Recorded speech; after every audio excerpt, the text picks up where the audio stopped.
right, Jack Daniel backstage at the Carolina Rebellion. We're in Rockingham Dragway with New Medicine. Welcome. Hey, What's thank up? you Thanks so for much having us. us. Party. This is a dust bowl, man. Definitely.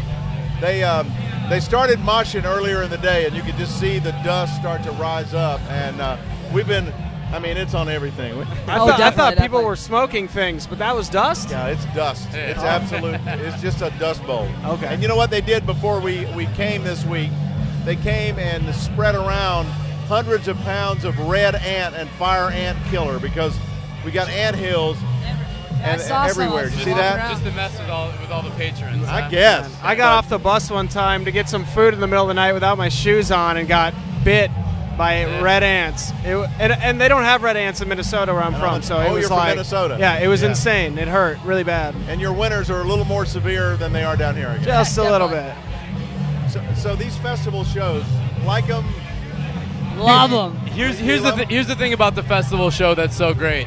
It's almost like a class reunion, you know, with a lot of bands that we've been out on the road with previously. It's an opportunity for us to, you know, reconnect with a lot of old friends. So sitting in the cafeteria, it's like high school lunch all over again. It's kind of a close-knit group. If you think about it, all the various bands that travel around, you all know each other more so than I think the general public realizes. Right. So definitely. It is like a We're class it's reunion. funny. It's like kind of Rock is a close-knit community, you know, and that's part of the draw. I mean, that's one of the reasons we love doing it. It's like it's whenever we go out on the road with any various band, it has that reunion atmosphere to it. What's your next festival? our next one. Let's see. This week we're on the road with Chevelle right now, so we do Chevelle shows and then we have festivals as well. So Are you gonna I think do next weekend is Rock on the Rockfest. Yeah, Rock on the Range. Rockfest in Kansas City, and then we're doing Rock on the Range, Right. Rocklahoma.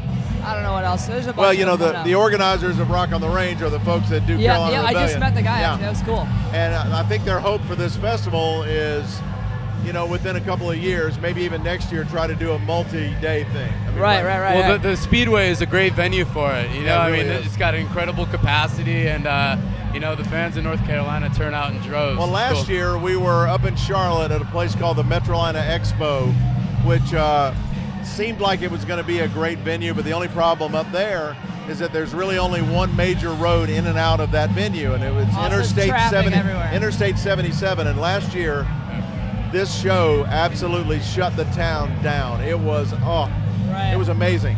So I have to hand it to the Carolina Rebellion folks. They did a big survey online and Facebook, and they found out what everybody was pissed off about, you know. Right. And it was about everything they were pissed off about. They didn't like anything. Well, everything's running really smoothly today, man. It's been a really great day. You know, they wanted more beer stations, more food stations, more water, and everything they wanted, absolutely everything. Yeah. These guys did for them this year. So I think people that are here today in Rockingham are going to realize that this is the perfect venue for this event. Right. It's awesome. And it made it more of a regional show rather 'cause all than these just a different Charlotte cities, show. yeah, You know, exactly. because it's not really in anybody's backyard, and we got stations from all over the Carolinas and Virginia and Tennessee, which makes it a lot of fun. You know, Definitely. It's a great environment for collaboration. Yeah. You know, man. Yeah, we got to rock it. It's good. I don't want to bring the interview down, but I do have to mention the passing of Adam from Beastie Boys yesterday, and what kind of reaction you might have to that. I mean, you actually thought he was getting better. I mean, we all thought his cancer was in remission. I thought so too. That's what they were saying. We heard that on the radio coming down here yesterday, listening to our own station, and it was like, damn, what a bum, you know, what a bum. That's a huge inspiration to all music in the past like 2 decades. Yeah, it's really I think sad. That band really was more of an influence than they get credit for. I think now that it's sad. I mean, it's just I totally agree with you. I don't think they had so much credit, but all of a sudden, when he passed away yesterday, it's like all of a sudden everybody came out of the woodworks going, "Oh my God, he's gone!" And the ironic part, you know, just getting that induction into the Hall of Fame. I know, he couldn't do that. Just last week, and this happened. And he couldn't make it last week. I know he so. was too ill, Yeah. but man, you know, terrible. yesterday, I think Ryan, our drummer, told us in the morning, and our whole drive. We just listened to Beastie yesterday. Boys. It was just all Beastie Boys, and like for listeners of New Medicine and our single "Race to the Bottom" and a lot of our other songs, you can there's a heavy influence of Beastie Boys in there, definitely. You know, sad, gone too soon. Well, it's and it seems like, you know, you always hear, "Oh God, it happens in threes." Right. You know, I'm just like I'm dreading to Right. hear other stories, but Right. it's really sad when somebody dies like that way before their time. I mean, 47. 47, way too early. 47 is way too young. For sure. And, but anyway, let me ask you one other question. As you do these festival shows, what is absolutely the most bizarre thing you've ever seen looking out in the audience from the stage? Bizarre thing. Topless? You see topless all the time, right? Well, That's I mean, no big no, I deal. think sometimes that- you see We got a pretty. bizarre one. We got a couple. I mean, obviously, at every single one of these, you see some pretty interesting breasts, mammaries, whatever you want to call them. But we were on a touring festival kind of like this called Uproar. Right. And when we were performing, we have a song called Little Sister about Jake's little sister who passed. And it's a song we kind of dedicate to anyone who's lost anybody. And somebody threw up a bag of something, and I was like, "Ooh, what do we get here?"